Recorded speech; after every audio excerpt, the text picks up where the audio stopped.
What's up, world? Let me tell you about this beard growth oil I got from 12 tribes on Earth. 8 ounces of oily goodness with a nozzle that prevents sprays and spills, and soft ingredients that make it perfect addition to anyone's morning routine.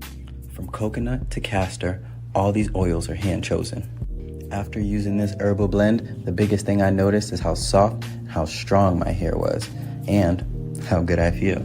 Pick up your bottle today and make your beard the star of the show.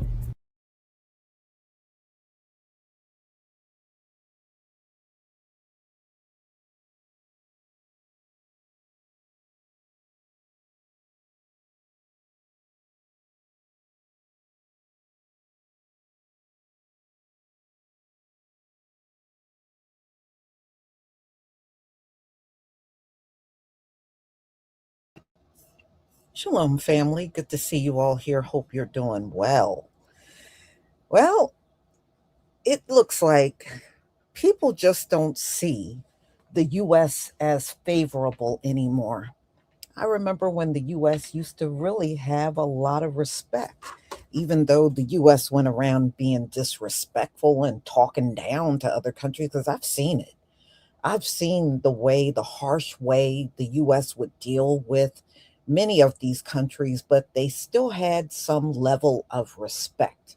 Because we know these folks don't know how to talk to people. They never could. They got a whole history of it.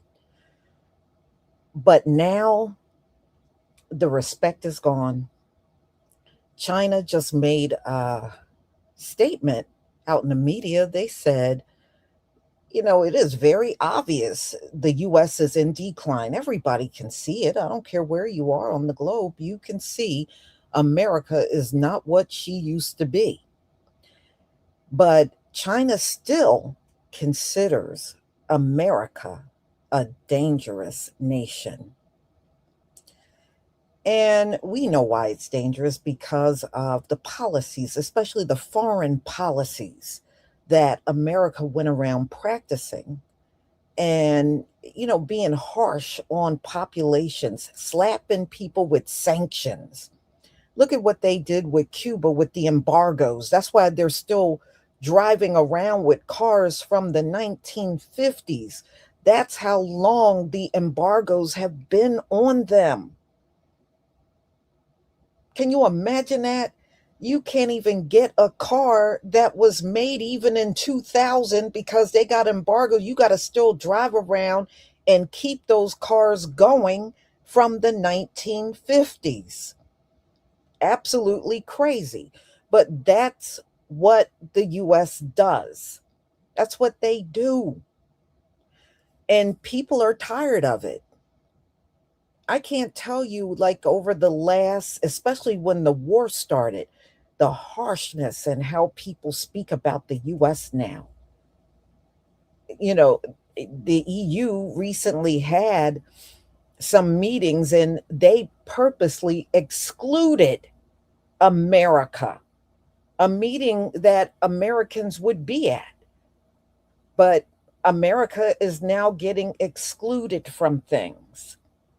And we know they don't like it, but at the end of the day, I don't blame anybody for doing that. You can't even be trusted.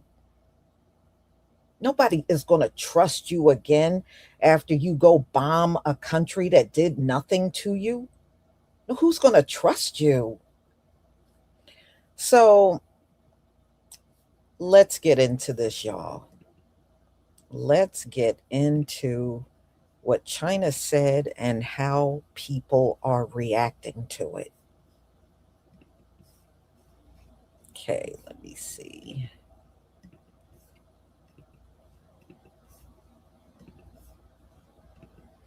Okay, y'all, please give me a one if you can see my screen.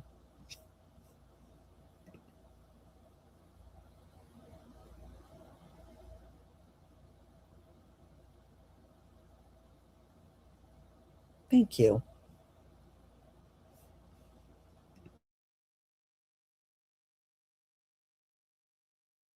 The United States has entered the Dark Ages. When Rome fell, Western Europe stopped moving forward, stopped progressing, stopped innovating for 500 years. Roman engineering was lost, Literacy outside the church nearly disappeared. The arts stagnated. Rome's population went from 1 million to 30,000 people. But the world didn't stop. Science, innovation, and progress just moved elsewhere. Baghdad's House of Wisdom translated Aristotle. Muslims invented algebra. Cordoba had streetlights and running water. Tang and Song China invented paper money, gunpowder, and movable type. And that's America today. University research funding has been cut. Arts programs are ending. Medical science is replaced by anti-vaccine policy and unverified claims.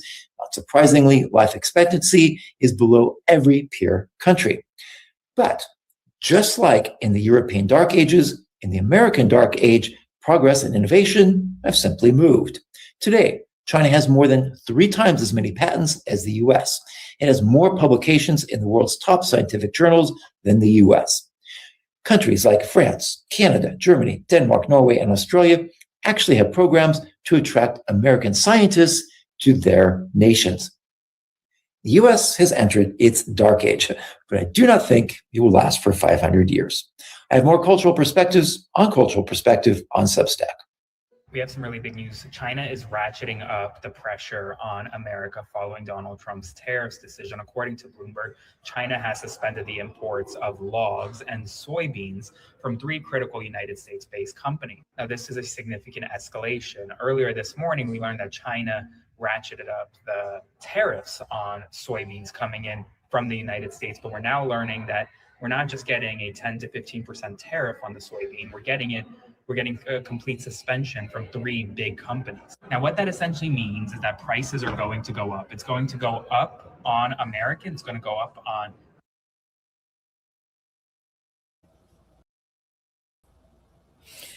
So, y'all, these are things China used to purchase from the US, soybeans and logs, right?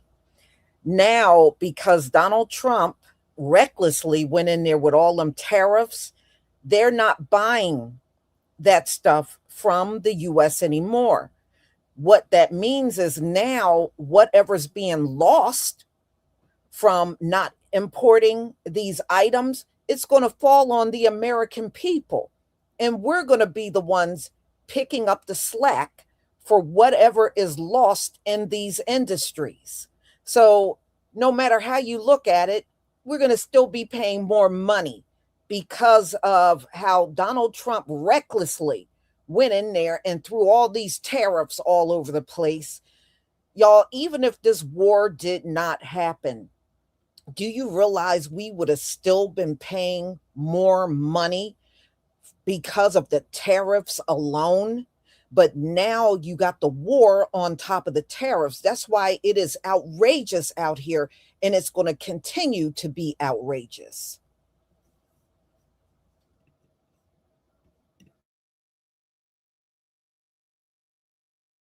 Chinese residents, and also it's going to harm American companies. These companies produce soybeans, these companies produce logs, lumber, and well, now one of their biggest trading partners is saying, no, we're going to put a pause on the import. I'll do a full breakdown of what this all means on my Substack shortly, linked to my bio for free.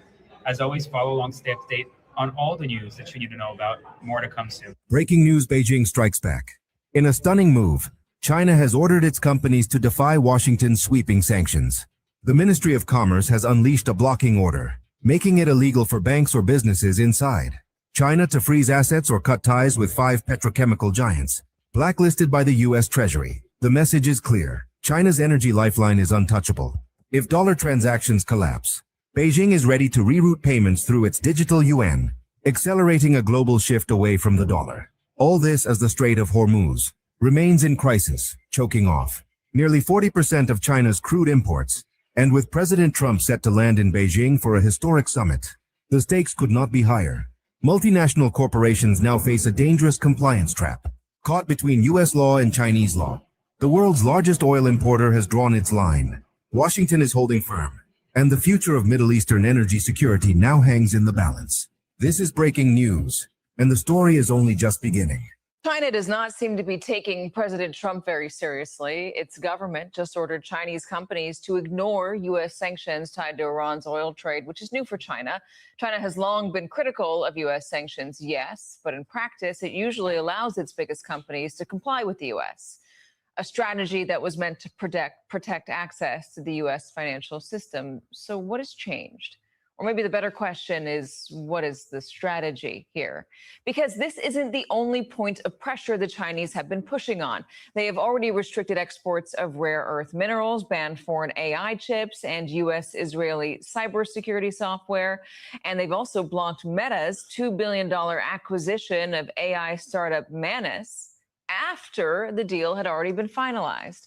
At the same time, the New York Times reports U.S. intelligence suggests China may have recently sent a shipment of shoulder-fired missiles to Iran. Last month, U.S. Marines found materials on an Iranian flagship that President Trump told CNBC were, quote, not very nice and possibly, quote, a gift from China. He added, I was a little surprised. I thought I had an understanding with President Xi, but that's all right. That's the way the war goes, or the way war goes, right? Well, that came a week after Trump told Fox News he wrote to Xi asking him not to send weapons to Iran, and that Xi wrote him back saying he wasn't doing that. So why the nonchalance now from the president? It could mean he's prioritizing this month's summit between himself and President Xi. And while Trump likes to say he has all the cards, even in fact posting a picture of himself over this weekend saying he has all the cards, that's Uno, by the way, it seems clear China is testing the boundaries, as President Xi has to be wondering what else President Trump might be willing to overlook. Ladies and gentlemen, you are not going to believe what just happened. For months, the so-called experts warned us Trump's tariffs will crash the economy. China will retaliate. America will suffer the most. Well, guess what? President Trump issued a final warning to China and the world laughed. But they're not laughing anymore, guys, because what happened next didn't just prove the critics wrong. It shattered records. It flipped the global trade game on its head, and it sent a shockwave through Beijing that they're still reeling from at this time. $23 billion in tariff revenue already, a 168% surge in just 90 days, trade deficit cut in half. And that's just the beginning, because this wasn't just about dollars and cents. This was about American power, American jobs, and a president who finally said enough is enough. So today, guys, I'm going to walk you through the exact moment President Trump dropped the hammer on China, what the media is desperately trying to cover up, and why this one move could change the global economy for decades to come. And trust me, wait until you hear which CEOs are now. China steps onto the world stage and says, here is an alternative behavior sect that you guys are probably not familiar with, not from me and not from America. In this analogy, China is looking far more composed, far more mature. China is looking like the person that has grown up, and America is looking like the person that has grown old and senile and unstable. China supports Iran. China has partnerships with Iran, and yet publicly even, China says Hormuz should be open. China has condemned or refused to support Iran in their closure and their unilateral movements to shut up the strait. Iran should not keep it closed, China says. And not just in rhetoric, but in action, China is operating a much stabler ship and is pushing this idea that China, we as China, will follow the rules-based world order that you guys generally followed until it became inconvenient for you to do so. Well, we will continue to follow it. Everyone gather around me. We will all follow the rules-based world order and ensure a stable transition into this new age we are all moving into, for better or worse, whether we'd like to or not, by our choice or without our consent. We are all moving into this new world, and I am here to stabilize it. That's the impression China is trying to give, and it is doing so relatively successfully. Whether you're happy about that or sad about that, that's up to you. The Chinese state has a 1 billion barrel strategic oil reserve, and their massive economy and colossal capacity, industrial capacity, has been able to absorb the Hormuz crisis effect better than almost any other nation, and at this scale is better clearly than any other nation. And last week, they even announced an easing of their restrictions so that nations struggling from the knock-on effects of Hormuz may be able to go to China and buy their diesel or their jet fuel or other oil-based products, fertilizers, for example. For a while, China said, hang on, let's just make sure our kingdom, our state has everything it needs. Now, it feels confident enough to say, no, okay, ease the restrictions, you can sell to the outside of China. And that will be a lifeline, right? It may be a lifeline to Asian nations that especially need a source of these oil and oil derivative products. It's such a stark contrast between the two great powers right now. One is acting like a senile grandpa who's wrecking the house and shouting at people walking across the front of the lawn saying, what are you looking at, loser? I fought in Nam. Don't you dare disrespect me or I'm going to throw this brick at your face. Like, it's like flipping heck, America, calm down. And China's like the son who was growing up, right? Was still a kid. Now he's mature. He's got his own like steady job. And he's like, sorry about my father. He's suffering from dementia and PTSD. Please don't mind him. It's a very different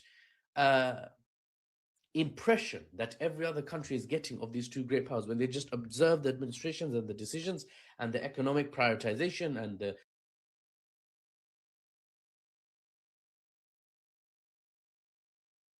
explain the decline of American empire by saying during 5,000 years of Chinese history, even the most thriving dynasties started showing signs of decline at 250 to 300 year mark. I'm like that. America started in 1776. So 2026 will be the 250 year mark.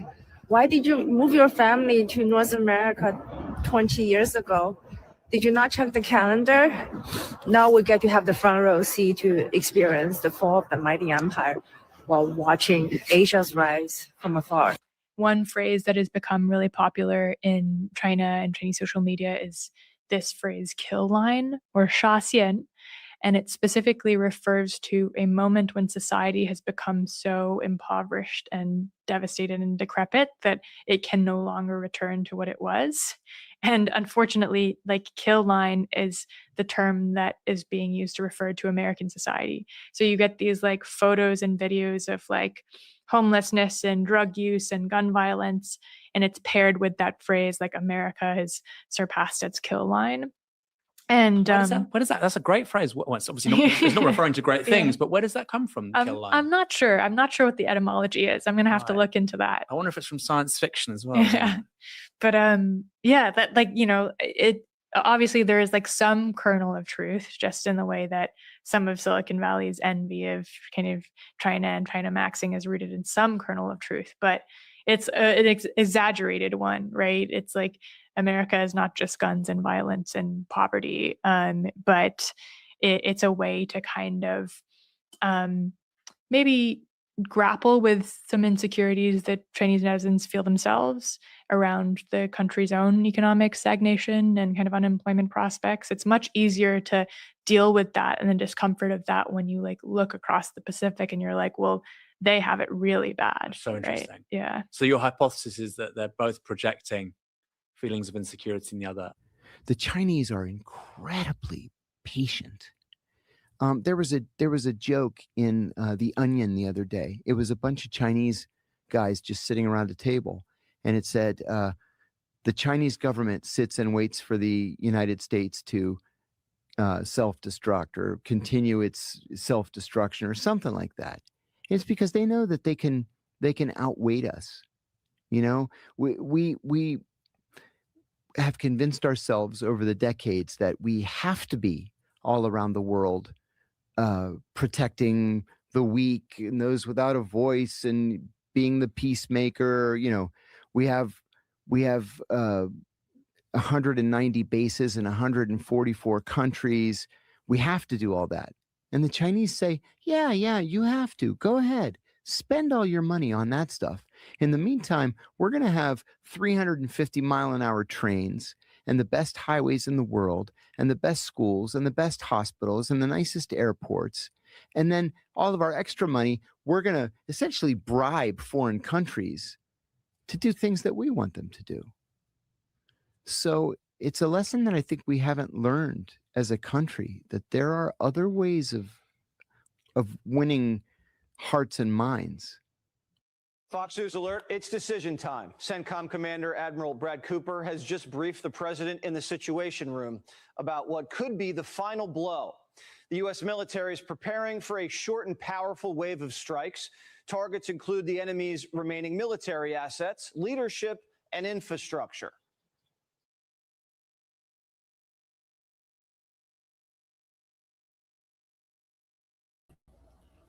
All right, y'all. China will probably elevate a little bit, with America out of the way.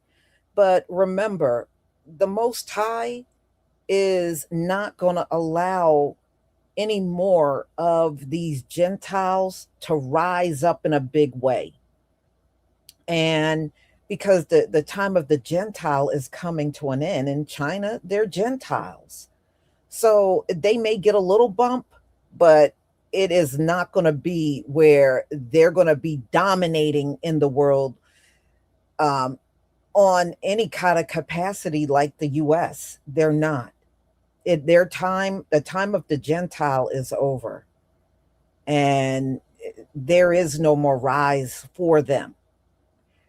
So America's decline is actually going to bring down the rest of the world. Countries all around this world are invested in America. So as everything completely falls, it's going to cause a domino effect across the entire globe.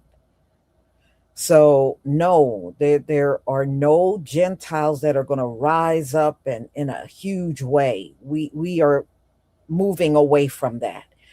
And unfortunately, the Gentiles have proven that they are too cruel, they are too mean, and they really never learned how to relate to people that are not them.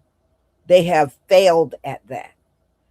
And through the generations, they have never improved at all.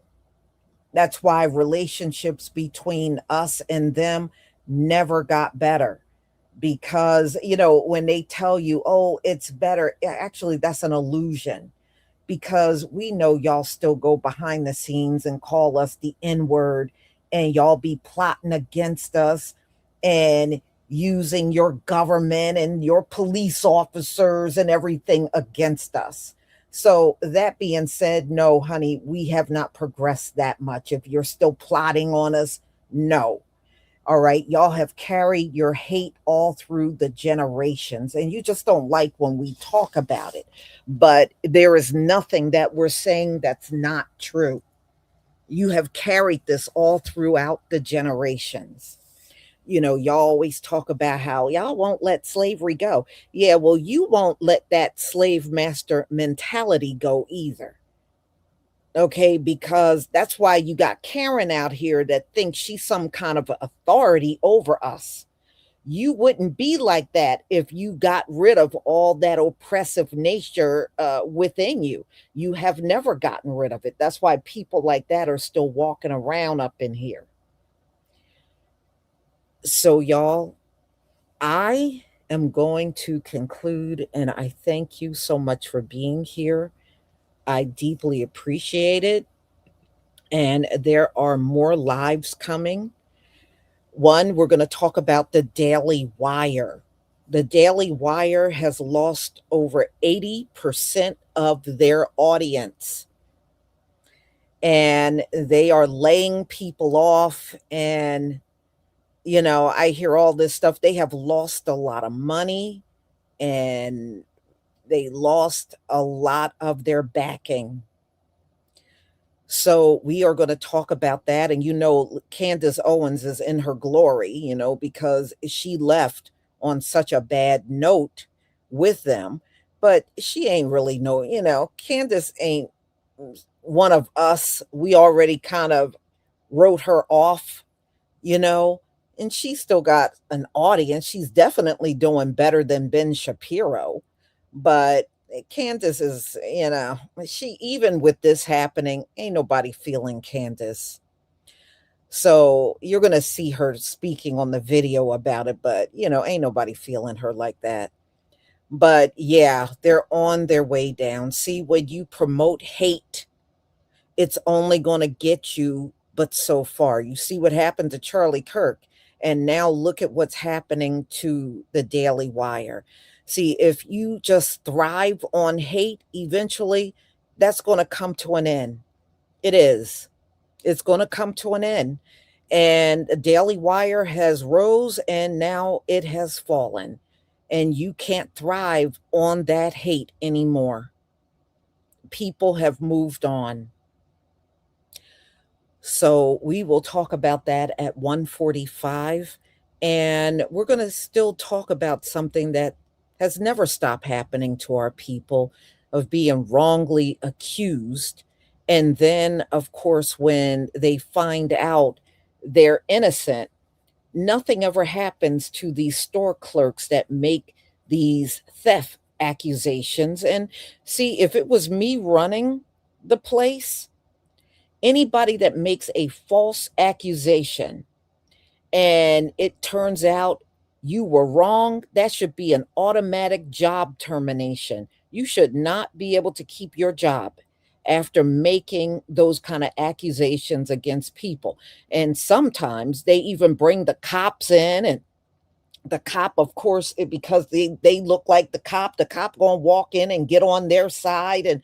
And see, when you find out you're wrong, everybody should be fired. The store clerk, the cop, all of y'all should be fired. But you got it all rigged up where you can make false accusations and continue on your jobs like you did nothing wrong. But my people must always sue these people. I don't care how minor the accusation is. Go after their asses. Go after them. So y'all, I will see you at 1:45. Have a wonderful afternoon. Shalom, family.